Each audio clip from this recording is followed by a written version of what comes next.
Bienvenue. Tu vas découvrir un extrait du prochain épisode de Tribune et Podium, le podcast pour vivre les émotions du sport. Rendez-vous dès demain sur ton appli de podcast préféré pour écouter la totalité de cette histoire. Mon défi en vélo où j'ai fait de Calais à Lisbonne en vélo, donc c'est 2200 km. En fait, je me suis pas réveillée un matin en me disant je fais ça. C'est qu'en fait, une fois, je suis montée sur un vélo et ça, écoutez-le bien, les gens qui se mettent au vélo. Même moi, Marine-Le, un jour, j'ai été louer un vélo de course parce que je n'avais pas de vélo de course.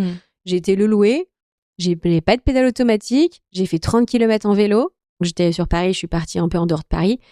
Et après, je suis rentrée en train parce que je pensais sincèrement au fond de moi, que 30 km en vélo, il n'y avait pas beaucoup de gens au monde qui le faisaient. Et j'en étais persuadée. Et c'était à 8 ans, ça. Mais j'en étais persuadée, genre ce que j'avais fait, c'était ouf. J'avais fait 30 km en vélo, peut-être à 20 km/h de moyenne. Et c'était un truc de ouf. Et j'en étais profondément fière, vraiment. Et je pense que ce qui m'a aidée, c'est cette insouciance. Il n'y avait pas les réseaux sociaux, il n'y avait pas tout ça et tout. Et vraiment, j'étais trop fière de ça. Et je pense que d'être fière de ces petits défis, ça aide à gravir les échelons. Et après, une autre fois, j'ai fait un peu plus. Oui, je me suis pas réveillée un matin en faisant tout ça. Et c'est sûr que ça se fait petit à petit. Et en fait, il faut prendre le temps et surtout, je pense, le faire pour les bonnes raisons. C'est-à-dire que, en fait, je trouve ça dommage que quelqu'un se met à courir, on lui dit « Ah bah, tu vas faire un marathon ». Non, en fait, tu peux te mettre à courir, ne jamais prendre de dossard de ta vie, jamais.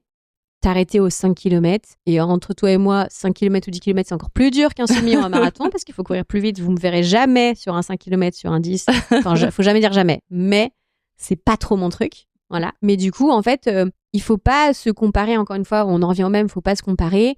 Et en fait, il faut y aller étape par étape. Et vous allez voir qu'en fait, le process est tellement formateur. Vraiment. C'est très formateur. Mais je suis pas non plus dans la surenchère à toujours faire plus. Alors, tu vas me dire, oui, mais t'as commencé par un 1000 bornes, puis machin. Mais c'est qu'en fait, pour arriver peut-être à un objectif qui est tout en haut, il faut que je passe par des petites choses. Et en fait, j'essaye. Des fois, je réussis pas. J'essaye de partager aussi beaucoup mes défaites et ce que je réussis pas, qui sont pas forcément des défaites, qui sont des apprentissages. Et c'est pour ça, moi, je pousse tout le monde à essayer les choses. Et franchement, j'ai envie de dire aux gens, c'est peut-être, mais blessez-vous, faites des erreurs. Je te promets que moi, ça m'a beaucoup aidé à devenir qui je suis maintenant, la sportive que je suis maintenant, comment je réfléchis, etc. Et c'est trop cool, les programmes de course à pied, c'est trop cool, tout ça. Mais franchement, moi, j'ai envie de dire, c'est trop facile. Et du coup, les gens, ils font pas d'erreurs et ils apprennent pas de leurs erreurs. Et je trouve qu'il y a pas meilleure école de la vie que de tomber et de se relever soi-même.